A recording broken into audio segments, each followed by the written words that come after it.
विधानसभा चुनाव को लेकर बीजेपी पार्टी एक्शन मोड में है और इसी के तहत सोनीपत में स्थित भाजपा कार्यालय में बीजेपी पार्टी अध्यक्ष मोहनलाल बड़ोली ने कार्यकर्ताओं के लिए एक बैठक बुलाई और चुनाव से संबंधित कार्यकर्ताओं को जीत का मूल मंत्र दिया।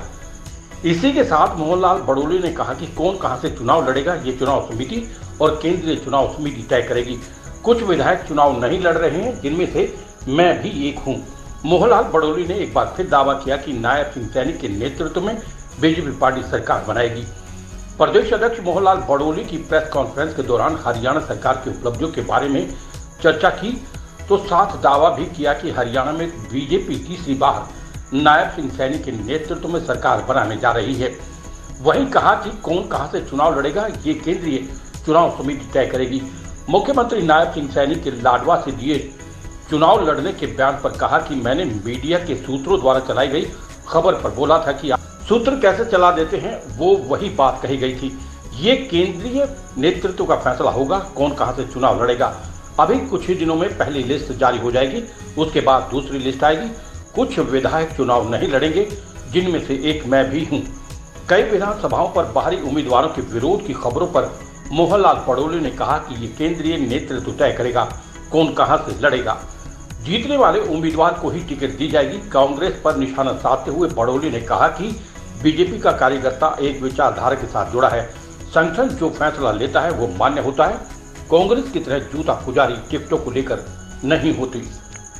वर्ष 2024 का विधानसभा का चुनाव और भारतीय जनता पार्टी पूरी मजबूती के साथ 20,629 बूथों पर पूरी योजना के साथ भारतीय जनता पार्टी के लाखों कार्यकर्ताओं को एक जिम्मेवारी देके हमने सभी कार्यकर्ताओं को पूरी जिम्मेवारी के साथ काम करने का मौका दिया है। और इस विधानसभा चुनाव में जो हमारी हरियाणा सरकार की 10 वर्ष की उपलब्धियां, हरियाणा प्रांत पहला प्रांत है जिसने किसान के द्वारा उगाई गई सभी 23 फसलों को एमएसपी पर खरीदने की गारंटी दी है। हरियाणा प्रांत आज तक के इतिहास में पहला राज्य है जिसने 1,45,000 नौकरियां अपने कार्यकाल में दी है।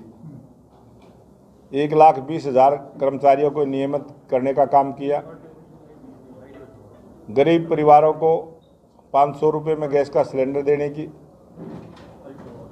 और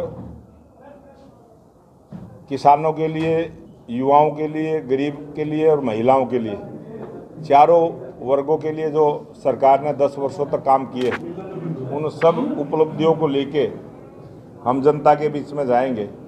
और हरियाणा की जनता ने जो मन बनाया, हरियाणा की जनता ने जो भारतीय जनता पार्टी को विश्वास दिलाया है, इस लोकसभा चुनाव में भी Bharatiya Janata party vote percentage में सभी पार्टियों से आगे रही है।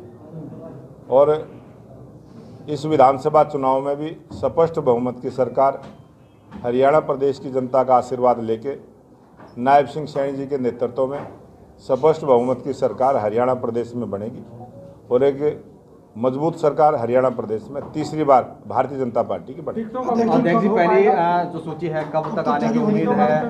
लगातार जो है सरगर्मियां तेज हैं। अभी जैसे ही हमारा केंद्रीय नेतृत्व डेट देगा और मुझे लगता है कि बहुत जल्दी टिकटों की घोषणा कुछ सीटों की होंगी, कुछ की बाद में होगी। मुख्यमंत्री कह रहे हैं कि मैं करनाल से चुनाव लड़ूंगा। आपके चैनल के ऊपर जब हमारा राष्ट्रीय चुनाव समिति की बैठक में जब हम बाहर निकले, उससे पहले टीवी पर आपने गैस के द्वारा, आपने विशेष सूत्रों के द्वारा से जो खबर चलाई हुई थी, हम उसी पर चर्चा कर रहे थे कि ये सूत्र और ये खबरें। और उसी के माध्यम से जब पत्रकार ने मेरे से सवाल किया तब मैंने यही जवाब दिया था कि हम तो टीवी पर देख रहे हैं कि नायब सिंह सैनी लाडवा से चुनाव लड़ेंगे और ये पीछे सूत्र लिख देते हो। मैंने उसी बात को कहा था। और क्योंकि टिकटों का फैसला कौन कहां से चुनाव लड़ेगा ये हमारा राष्ट्रीय नेतृत्व करता है, उससे पहले उसके बारे में कोई बोल भी नहीं सकता। उसके बारे में बोलने का कोई मतलब भी नहीं होता। राष्ट्रीय नेतृत्व तो जिसको जहाँ से चाहेगा वहाँ से उस आदमी को पहली सूची कितने होगा या फिर कोई कार्यकर्ता होगा, क्योंकि आप मना कर चुके हैं। राय विधानसभा में भी मैं वही बात दोहरा रहा हूँ, हमारा राष्ट्रीय नेतृत्व फैसला करेगा कौन उम्मीदवार होगा। उससे पहले हमें पता ही नहीं होता कि उम्मीदवार कौन है। अध्यक्ष जी, कुछ विधायकों की टिकट कट सकती है क्या? कुछ विधायकों की टिकट कट सकती है? 41 विधायक हमारे अब वर्तमान में, तो एक विधायक तो जो चुनाव नहीं लड़ेगा वो आपके सामने बैठा है, तो कुछ विधायक हो सकता है चुनाव ना लड़े और कुछ चुनाव लड़ेंगे। विपक्ष कहीं ना कहीं है भी इसी कांग्रेस पार्टी को कह रहे हैं कि अध्यक्ष मैदान छोड़ गए हैं तो कांग्रेस सरकार बना रही है बहुमत से। ये जो कांग्रेस की सोच है, कांग्रेस के नेता जिस प्रकार से टिकटों के लिए जुटपुजारी करते हैं, भारतीय जनता पार्टी का कार्यकर्ता कभी भी इस प्रकार का विचार नहीं रखता। और हम एक विचार के साथ जुड़े हैं। हम विधायक बनने के लिए पार्टी में काम नहीं कर रहे, हम एक सेवा से काम करने वाली सरकार प्रदेश में और देश में बने, इस विचार को लेकर चले। सर, कल गोहाना में जिस तरह बीजेपी कार्यकर्ताओं ने प्रदर्शन किया कि बाहरी कोई उम्मीदवार गोहाना में ना हो, इसको लेकर कुछ बातचीत चर्चा समिति में हुई हो?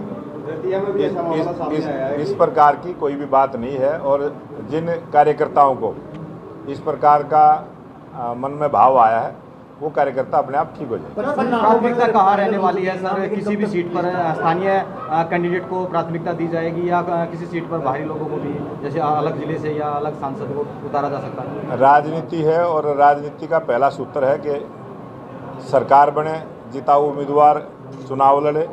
उस प्रकार के सभी निर्णय केंद्रीय नेतृत्व करता है और उसी प्रकार से उम्मीदवार आते हैं। सर, कांग्रेस को किस तरह देख रहे हो? कांग्रेस लगातार कह रही है कि बहुमत से सरकार बनाएंगे। आज कांग्रेस से अब विधानसभा चुनाव है तो भाजपा के बड़ा नेतृत्व जो है वो रैलियों का सिलसिला कब से शुरू करेगा? कल प्रदेश स्तर पर रैलियां चल रही है। कल हमारी बड़ी प्रदेश स्तरीय रैली जींद में होगी, उसमें हमारा केंद्रीय नेतृत्व भी रहेगा, मुख्यमंत्री जी भी रहेंगे, मैं स्वयं भी रहूँगा और कई बड़े चेहरे जो राजनीति में स्थान रखते हैं ऐसे भारतीय जनता पार्टी को ज्वाइन करेंगे। 834 करोड़ की प्रॉपर्टी जब्त की है, इसको किस तरह देखते हो आप? ये जो ईडी का मामला है, ये एक निष्पक्ष एजेंसी जो सरकार का कोई हस्तक्षेप उसमें नहीं होता है, वो अपने कानून कायदे के साथ जो कानून के अनुसार काम करती है, ऐसी स्वतंत्र जांच एजेंसी है। और अगर वो इस प्रकार की कार्यवाही करती है तो सरकार का उसमें कोई किसी प्रकार की दखलंदाजी नहीं होती।